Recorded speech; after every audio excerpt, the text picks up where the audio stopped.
Το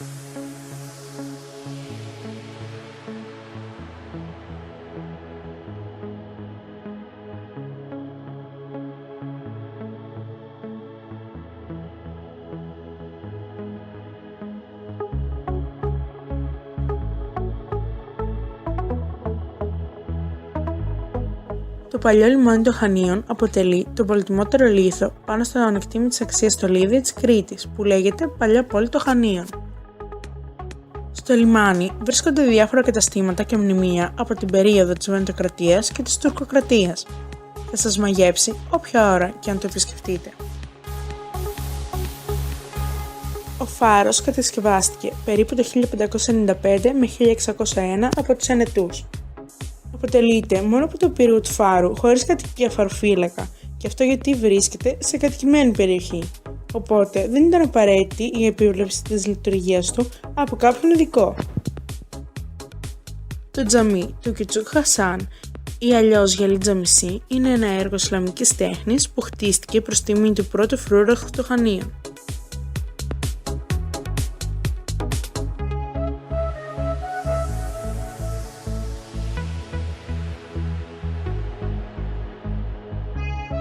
Η παλιά πόλη των Χανίων και ειδικότερα η περιοχή της Πλάτζιας, η οποία βρίσκεται στην ανατολική μεριά του λιμανιού, είναι ακόμη και σήμερα μία από τις πιο μυστηριακές γειτονιές, καθώς συνδυάζει όλους τους πολιτισμούς που έχουν περάσει από την Κρήτη. Η εκκλησία του Αγίου Νικολάου χτίστηκε λίγο πριν το 1320 επί Ενετών και επί της Τουρκοκρατίας ήταν το κεντρικό τζαμί των Χανίων, ενώ τώρα λειτουργεί ως Ορθόδοξος ναός από το 1918. Το τζαμί απέκτησε εντυπωσιακό μιναρέ, ο οποίος ξεχωρίζει από τους υπόλοιπους της πόλης. Στην οδό Χατζη Μιχάλ Νταλιάνη βρίσκεται το Αγά Τζαμί του Αχμέτ Αγά, το οποίο ήταν από τα πρώτα έργα των Τούρκων στα Χανιά. Λίγα στενά παρακάτω από τη Σπλάτζια βρίσκεται η συνοικία Καστέλη, η οποία είναι στο λόφο επάνω από το λιμάνι της παλιάς πόλης και είναι η αρχή των αρχαιολογικών ευρημάτων που αποδεικνύουν ότι τα Χανιά έχουν μια ιστορία από το 3650 με 3000 π.Χ.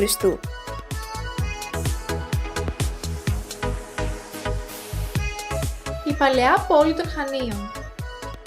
Η παλιά πόλη των Χανίων θεωρείται από τις ομορφότερες πόλεις της Μεσογείου.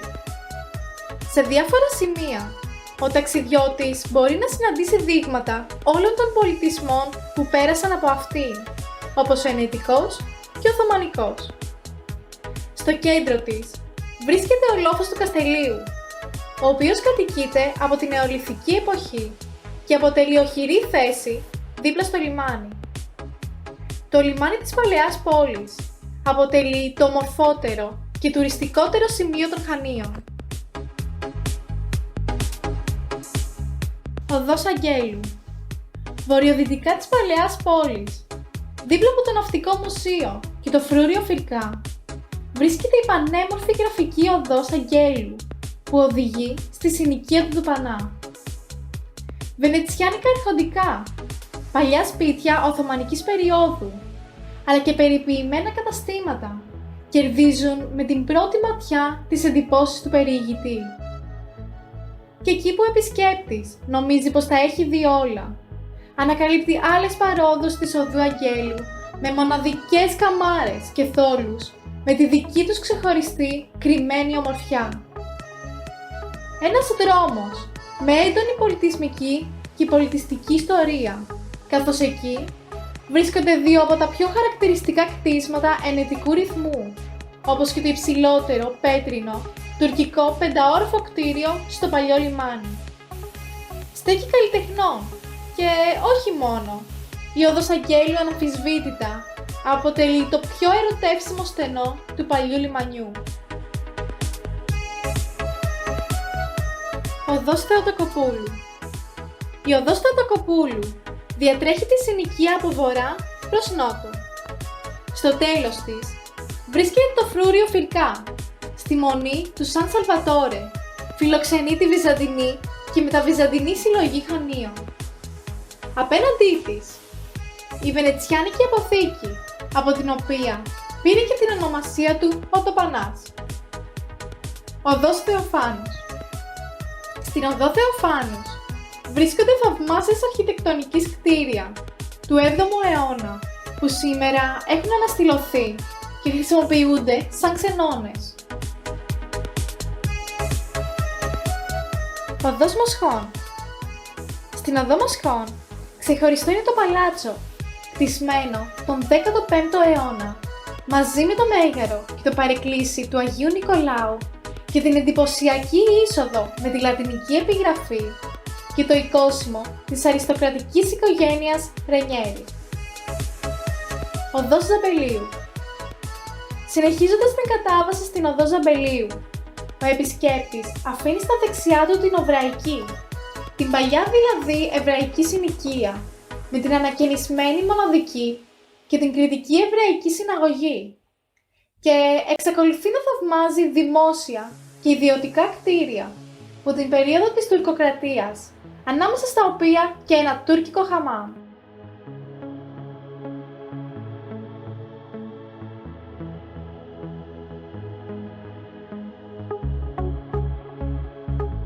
Ο Καθεδρικός Ναός των Εισοδείων της Θεοτόκου, Τριμάρτη. Η Μητρόπολη των Χανίων βρίσκεται στο μέσο της οδού Χάλιδων, στην Παλαιά Πόλη. Χτίστηκε στη θέση παλαιότερου ναού του 14ου αιώνα επί τουρκοκρατίας και γιορτάζει στις 21 Νοεμβρίου, στα εισόδια της Θεοτόκου, Πολιούχο των Χανίων.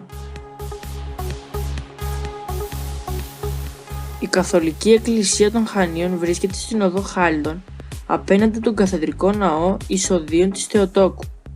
Εγκαινιάστηκε στις 25 Απριλίου 1879 και έκτοτε βρίσκεται σε συνεχή λειτουργία.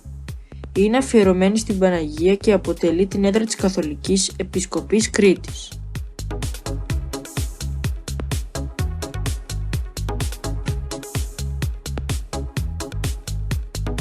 Η οδός Χάλιδων είναι ίσως ο πιο εμπορικός τουριστικός δρόμος των Χανίων. Οδηγεί κατευθείαν στο κέντρο του λιμανιού, η οποία περιλαμβάνεται από πολλούς ναούς και μουσεία.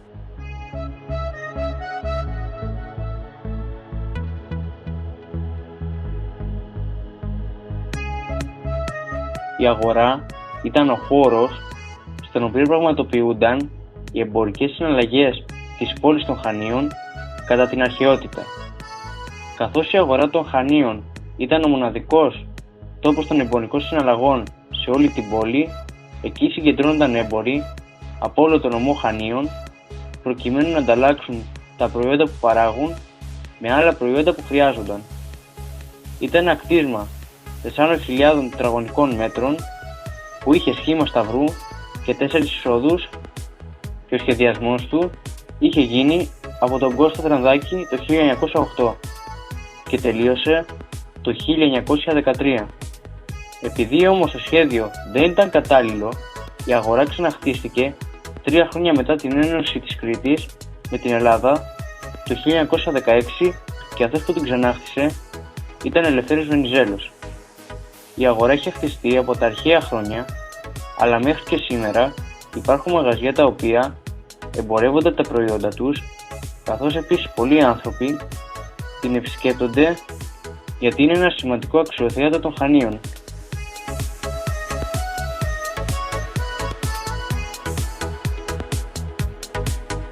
Ένα από τα πιο δημοφιλή σημεία που προσφέρουν πανοραμική θέα προς τα Χανιά είναι η τάφη των Βενιζέλων στο δρόμο για το Κορτήρι και το αεροδρόμιο.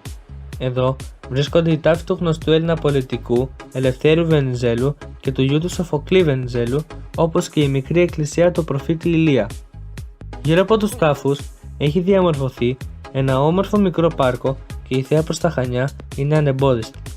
Το σπίτι του κατασκευάστηκε γύρω στο 1878 σε ένα οικόπεδο 2 στρεμμάτων για λογαριασμό του Κυριάκου Βενιζέλου.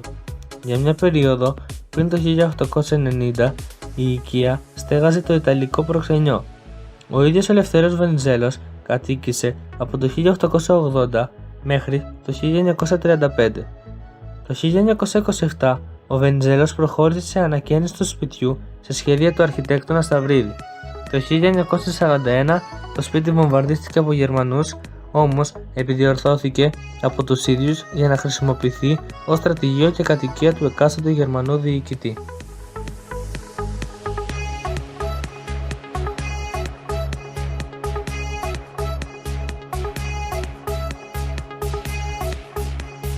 Στην πλατεία δικαστηρίων έχει κατασκευαστεί το κτίριο όπου παρέχει τις υπηρεσίες των δικαστηρίων και της νομαρχίας και το 19ο αιώνα ήταν τουρκικό στρατιωτικό νοσοκομείο. Απέναντι από τα δικαστήρια διακρίνει με την Ηρώων Πολυτεχνείου, όπου ονομαζόταν παλιότερα Μπόλαρη. Επιπλέον, στα παλιότερα χρόνια αποκαλούνταν Αρχοντογειτονιά και ήταν το μέρος που πήγαιναν βόλτα οι περισσότεροι. Στον δρόμο Ανδρέα Παπανδρέου βλέπουμε το δεσποτικό, το οποίο είναι το αρχοντικό του δεσπότη των Χανίων. Πάνω από τα δικαστήρια αντικρίζουμε το ναό Αγίου Πέτρου και Παύλου, όπου βρέθηκε το αρχαίο νεκροταφείο της πόλης και είναι μία από τις μεγαλύτερες εκκλησίες της Κρήτης. Στα δυτικά των δικαστηρίων είναι το πάρκο Ειρήνης και Φιλίας, το οποίο είναι μέρος ψυχαγωγίας για μικρά παιδιά και ένα ήσυχο μέρος για τους ενήλικες. Τέλος, δίπλα από το πάρκο Ειρήνης και Φιλίας υπάρχει το παλιό ρολόι των Χανίων, όπου κτίστηκε το 19ο αιώνα από το δήμαρχο της πόλης.